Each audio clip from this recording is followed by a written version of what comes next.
మధ్యాహ్నం హైదరాబాద్ నగరంలోని జీడిమెట్ల పారిశ్రామిక వాడలోని పాలిథిన్ సంచులు తయారు చేసే ఎస్ఎస్వి ఫ్యాబ్ పరిశ్రమలో చెలరేగిన మంటలు బుధవారం మధ్యాహ్నానికి కూడా అదుపులోకి రాలేదు.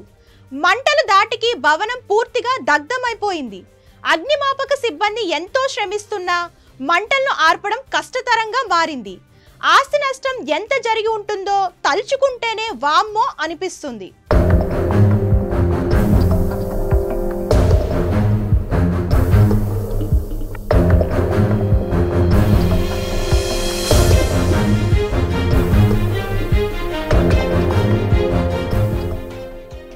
ఈ మంటలు అదుపులోకి రాకముందే నగరంలోని రామాన్పూర్లో మరో అగ్ని ప్రమాదం సంభవించినట్లు వార్తలు చూసి నగరవాసులు ఉలిక్కి పడుతున్నారు. ఒక ఇంట్లో చెలరేగిన మంటల దాటికి భవనం మాత్రమే కాక 9 బైకులు కూడా పూర్తిగా కాలిపోయాయి.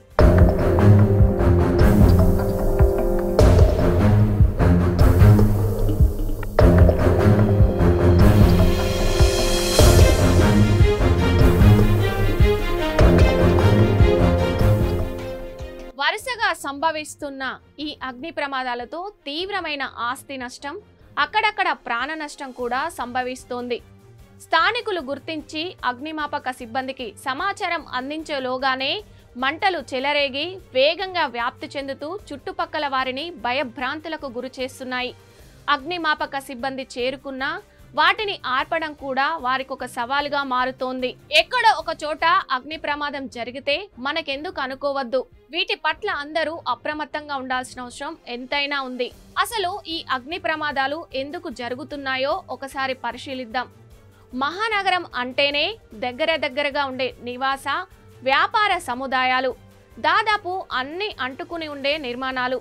సో ఎక్కడ చిన్న ప్రమాదం జరిగినా వ్యాపించడానికి ఎక్కువ సమయం పట్టదు. కారణాలేంటో ఒకసారి చూద్దాం.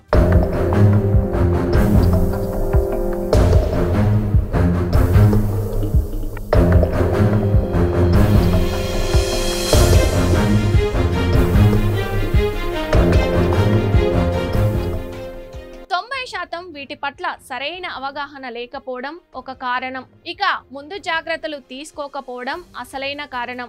అన్ని మన చేతుల్లో ఉండే జాగ్రత్తలే, కానీ పట్టించుకోము.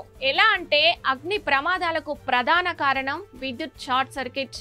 ఇది ఎలా సంభవిస్తుందో తెలుసా?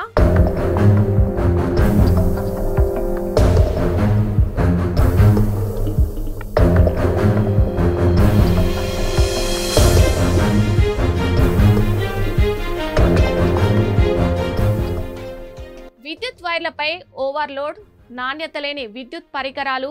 నిజానికి అవి నాణ్యత లేనివని మనకు తెలియకపోవచ్చు. ఎందుకంటే ఎలక్ట్రీషియన్ ఏదో ఒకటి తెచ్చి బిగిస్తాడు, మనం వాడేస్తుంటాం. అలాగే ఏదో పెద్ద ఫ్యాక్టరీలలో తప్ప ఫైర్ సేఫ్టీ పరికరాలు అందుబాటులో ఉంచుకోకపోవడం, దాదాపు చాలా భవనాలకు అత్యవసర మెట్ల దారులు ఉండకపోవడం, హఠాత్తుగా మంటలు చెలరేగితే కొద్దిలోనే ఎలా ఆర్పాలో ఎవ్వరికి అవగాహన లేకపోవడం. చికిత్స కన్నా నివారణే నయం, ఇది ఒక సామెత. అవును, అగ్ని ప్రమాదాల విషయంలో అది అక్షరాల నిజం.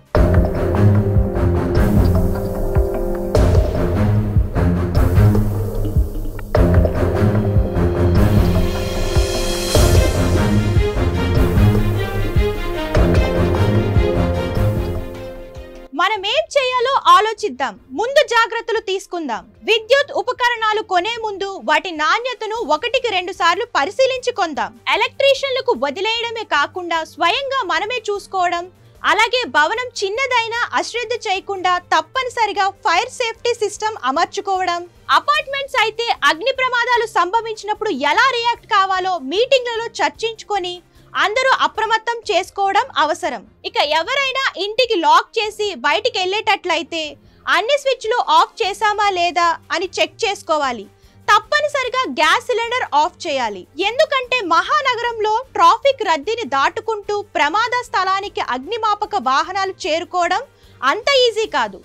ఈలోగా జరగాల్సిన ఘోరం జరిగిపోతే మంటలను అదుపులోకి తేవడం అసాధ్యం. అంతా అగ్నికి ఆహుతి కాక తప్పదు. అగ్నిమాపక వాహనాలు, యంత్రాలు, సిబ్బంది కూడా విస్తృత స్థాయిలో అందుబాటులో ఉండకపోవచ్చు. తస్మాత్ జాగ్రత్త.